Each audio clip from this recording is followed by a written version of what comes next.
Colon cancer के diagnosis और treatment के लिए कई सारे स्क्रीनिंग टेस्ट अवेलेबल हैं जिनका इस्तेमाल उन लोगों में भी किया जाता है जिन लोगों में कोई भी साइंस और सिम्टम्स कोलोन कैंसर के नहीं हैं। यूजुअली जो कोलोन कैंसर की स्क्रीनिंग होती है वो फर्दर किसी भी होने वाले प्रॉब्लम से बचाती है। अगर किसी में नॉन कैंसरस पॉलिप्स हैं उनकी भी स्क्रीनिंग हो जाती है जिसकी वजह से पता चल पाता है कि फ्यूचर में अगर ये पॉलिप्स हैं तो कोलोन कैंसर में बदल सकते हैं। ये जो स्क्रीनिंग टेस्ट होते हैं ये अदरवाइज हेल्दी लोगों में किए जाते हैं। यूजुअली देखा गया कि जो कोलोन कैंसर की प्रॉब्लम है ये 50 ईयर्स यानी कि अराउंड जो 50 साल के लोग हैं उन लोगों में होती है। और जिन लोगों में ऑलरेडी रिस्क फैक्टर्स हैं कोलोन कैंसर से रिलेटेड यानी कि उनकी फैमिली हिस्ट्री है या फिर और भी कई सारी चीज़ें हैं जो कि कोलोन कैंसर फ्यूचर में हो सकता है, ये इस चीज़ को सपोर्ट करते हैं, तो उन लोगों में 45 ईयर्स के पहले भी स्क्रीनिंग टेस्ट करवाना सही होता है।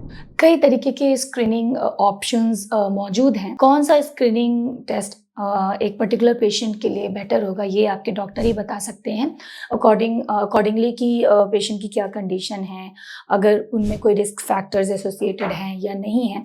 तो कई सारी चीज़ें होती है, बेस्ड ऑन दैट आपके डॉक्टर आपको एडवाइस करते हैं कि कौन सा स्क्रीनिंग टेस्ट बेटर है। कोलोनोस्कोपी जो कि एक स्क्रीनिंग टेस्ट ही है, लेकिन इसके दौरान अगर नॉन कैंसरस पॉलिप्स भी प्रेजेंट है तो उसको भी इस प्रोसीजर के दौरान ही रिमूव कर दिया जाता है।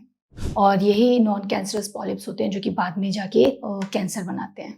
अगर किसी व्यक्ति में, किसी पेशेंट में कोलोन कैंसर से रिलेटेड कोई भी लक्षण नज़र आते हैं तो उसको डायग्नोज करने के लिए जो आपके डॉक्टर हैं वो कई तरीके के प्रोसीजर्स होते हैं जो कि एज एन इन्वेस्टिगेशन एडवाइस किए जा सकते हैं, जिसके द्वारा ये पहचाना जा सके, डायग्नोज किया जा सके कि एक्चुअली में कोलोन कैंसर प्रेजेंट है या नहीं है। इन प्रोसीजर्स में सबसे पहले अगर हम नाम लेते हैं तो कोलोनोस्कोपी है, जिसमें कि एक स्कोप का इस्तेमाल किया जाता है जो कि एक long flexible cylinder like device होता है जिसको कि कैमरा गाइडेड होता है, मॉनिटर से इसको देखा जाता है और उसके द्वारा जो कोलोन एंड रेक्टम का ओवरऑल जो स्ट्रक्चर है उसको देखा जाता है।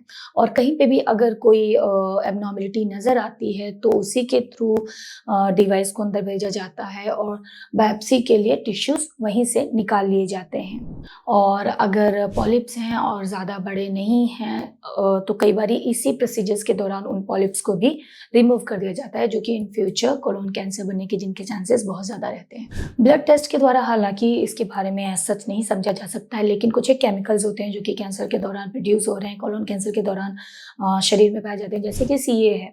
तो इसका चेक किया जाता है, इसको चेक किया जाता है कि क्या ये पेशेंट में प्रेजेंट है या नहीं है। इसका इस्तेमाल हम पेशेंट की ट्रीटमेंट के दौरान प्रोग्नोसिस के लिए भी और ट्रीटमेंट की सक्सेस के लिए भी इसको time to time over the period इसको चेक किया जाता है। एक बार जब ये कंडीशन डायग्नोज हो जाती है, कोलोन कैंसर डायग्नोज हो जाता है, उसके बाद चेक किया जाता है कि इसका क्या एक्सटेंट है, यानी कि किस स्टेज में पहुंचा है। स्टेजिंग बहुत ज़्यादा ज़रूरी होती है ये समझने के लिए कि किस तरीके का ट्रीटमेंट ऑप्शन किस पेशेंट के लिए बेटर होगा।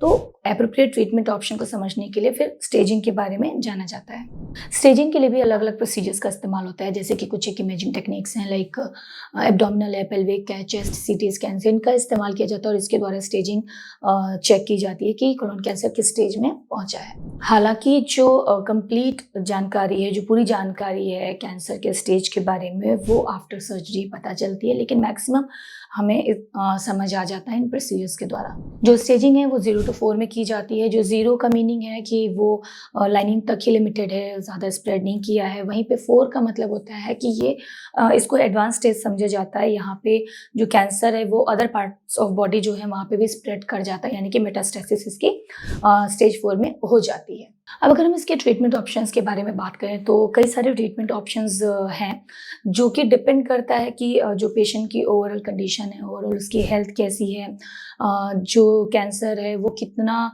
ज़्यादा एक्सटेंट उसका हुआ है, मतलब उसकी स्टेज क्या है, उसका एग्जैक्ट लोकेशन क्या है और ओवरऑल पेशेंट की क्या एक्सपेक्टेशंस हैं अपने ट्रीटमेंट को लेके। तो ये सारी चीज़ें डिपेंड करती हैं ट्रीटमेंट ऑप्शन को सिलेक्ट करने में।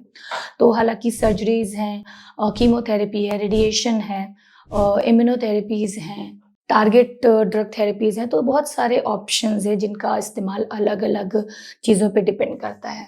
तो अगर हम अर्ली स्टेज पे जो कोलोन कैंसर है उसके ट्रीटमेंट की बात करें तो वहाँ पे सर्जरी का इस्तेमाल किया जाता है। लाइक अगर जो कैंसर है वो बहुत छोटे एरिया में है, पॉलिप में ही कंटेंट है, ज़्यादा उसका एक्सटेंड नहीं है अभी, तो कई बार ऐसे लोकेलाइज्ड और छोटे कैंसर एरिया को ड्यूरिंग कोलोनोस्कोपी ही रिमूव कर दिया जाता है। वहीं पे अगर पॉलिप्स में ही है लेकिन बिल्कुल छोटा नहीं है, थोड़ा-सा लार्जर एरिया में ये फैला हुआ कैंसर है, तो उसको फिर एंडोस्कोपिक म्यूकोज़ल रिसेक्शन के द्वारा रिमूव किया जाता है। और जहाँ पे और ज़्यादा एरिया में ये फैल जाते हैं और कोलोनोस्कोपी के दौरान नहीं रिमूव किए जा पाते, वहाँ पे minimal invasive surgeries like laparoscopy का इस्तेमाल किया जाता है और उसके द्वारा उन एरियाज़ को सर्जिकली रिमूव कर दिया जाता है। जहाँ पे एडवांस स्टेज ऑफ कैंसर होता है, वहाँ पे जो अलग-अलग ऑप्शंस होते हैं, उनके बारे में भी एक बार हम बात कर लेते हैं। पार्शियल कोलेक्टमी कर सकते हैं, ये भी एक सर्जिकल प्रोसीजर है जहाँ पे अगर जो कैंसर है वो ग्रो कर गया है काफ़ी, तो वहाँ पे जितने एरिया को इन्वॉल्व कर रहा है कोलोन के, उसको पूरा सर्जिकली रिमूव कर दिया जाता है उस पूरे एरिया को, और प्लस थोड़े से आसपास के नॉर्मल जो टिश्यूज़ हैं उनके सहित उस पूरे एरिया को सर्जिकली रिमूव कर दिया जाता है और जो हेल्दी पोर्शंस होते हैं उनको रिकनेक्ट कर दिया जाता है। वहीं पे कई बारी जब ये और ज़्यादा स्प्रेड कर जाते हैं और कई बारी जो रिकनेक्शन है वो पॉसिबल नहीं होता, तो कोलेक्टोमी करना पड़ता है। ये कई बारी टेम्पररी एंड परमानेंट दोनों हो सकते हैं। और साथ में जहाँ पे आसपास के जो लिम्फ नोड्स होते हैं उनको भी रिमूव किया जाता है। उसी तरह से और भी जो सर्जिकल ऑप्शंस होते हैं उनका इस्तेमाल किया जाता है जब कैंसर और ज़्यादा एडवांस स्टेज में पहुँच जाता है, यानी कि मेटास्टेसिस हो जाती है और दूसरे जो पार्ट्स ऑफ बॉडी हैं वहाँ पे स्प्रेड कर जाता है। तो डिपेंडिंग अपॉन कि कहाँ पे वो स्प्रेड किया, उसी हिसाब से जो सर्जरीज़ होती हैं वो परफॉर्म की जाती हैं टू रिलीव जो पेन है, ब्लीडिंग है या फिर और भी एसोसिएटेड सिम्पटम्स हैं अकॉर्डिंगली, और किन स्ट्रक्चर्स को उसने जो कैंसर है वो स्प्रेड हुआ है। तो ये सारी चीज़ें डिपेंड करती हैं अकॉर्डिंगली वहाँ पे किस तरीके का सर्जरी का इस्तेमाल करना है वो डिसाइड किया जाता है और उसी तरीके से ये परफॉर्म किया जाता है।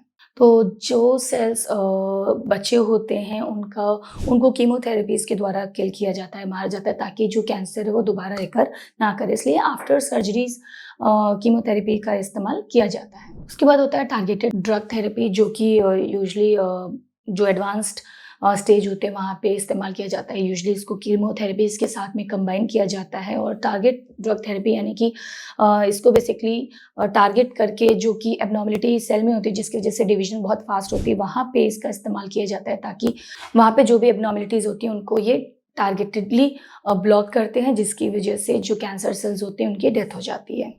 सेम हम यूज़ करते हैं इम्यूनोथेरेपीज़ भी यूजुअली जो एडवांस स्टेज ऑफ कैंसर वहाँ पे इस्तेमाल किया जाता है। उसके बाद जो भी सपोर्टिव यानी कि पैलिएटिव केयर होता है, थेरेपीज़ होती हैं, उनका इस्तेमाल किया जाता है। ये बेसिकली वो चीज़ें होती हैं पैलिएटिव जो केयर है, मतलब कि सपोर्ट जो आपका मेन ट्रीटमेंट है उसके साथ जो सपोर्टिव ट्रीटमेंट दिया जाता है, सपोर्टिव केयर दिया जाता है, उसका इस्तेमाल करना, यानी कि जो दर्द है, ब्लीडिंग है या बाकी जो सिम्पटम्स हैं एसोसिएटेड हैं आपके मेन डिजीज़ के साथ, उसको किस तरीके से रिलीव किया जाए, वो सारा पैलिएटिव केयर के अंदर आता है।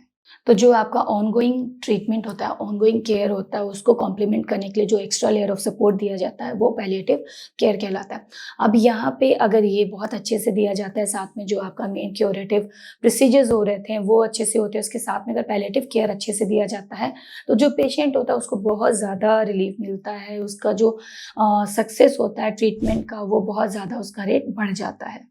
ये तो थे डायग्नोसिस और ट्रीटमेंट ऑप्शंस के बारे में हमने बात की। अब अगर हम बात करें कि जो पेशेंट है उसके लिए और भी क्या चीज़ें हैं जो इम्पोर्टेंस रखती हैं, तो सबसे बड़ी बात होती है कि अगर किसी को ऐसी सिचुएशन डायग्नोज होती है, ऐसी प्रॉब्लम है, तो उसको सबसे पहले अपनी प्रॉब्लम के बारे में समझना बहुत ज़्यादा ज़रूरी हो जाता है। इसके लिए उसको अपने डॉक्टर से अच्छे से बात करनी चाहिए। जो भी मन में आपकी बातें हैं आप बताइए, आप पूछिए, ताकि आपको कोई भी कन्फ्यूजन अपने हेल्थ को लेके ना रहे, अपने डिजीज़ को लेके ना रहे। क्योंकि जब आप अपने सेहत के बारे में, अपनी कंडीशन के बारे में 100% जानते हैं, तो आपका जो सक्सेस रेट होता है वो भी काफ़ी ज़्यादा बढ़ जाता है ट्रीटमेंट का।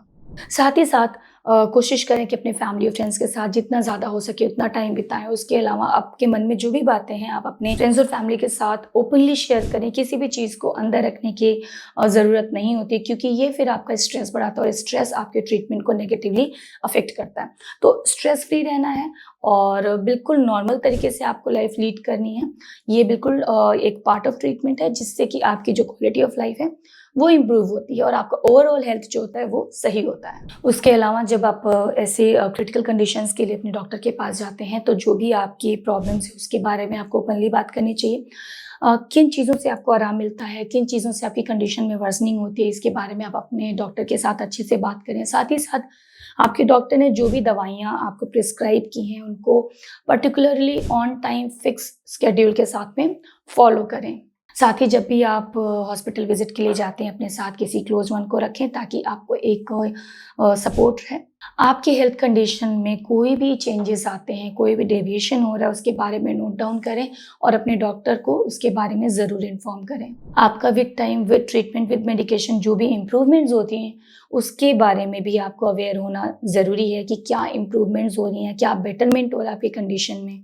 तो ये सारी चीज़ें फ़ॉलो करें, जो आपके डॉक्टर की एडवाइस है उसको अच्छे से फ़ॉलो करें, तो ट्रस्ट मी जो कंडीशन है बहुत ज़्यादा अच्छे से इम्प्रूव होती है और आपका जो ट्रीटमेंट है वो काफ़ी ज़्यादा पॉजिटिव रहता है। तो ये थी बात कोलोन कैंसर के डायग्नोसिस, ट्रीटमेंट, प्रिवेंशन एंड बाकी इससे रिलेटेड जो बेसिक इन्फॉर्मेशन थी उसके बारे में।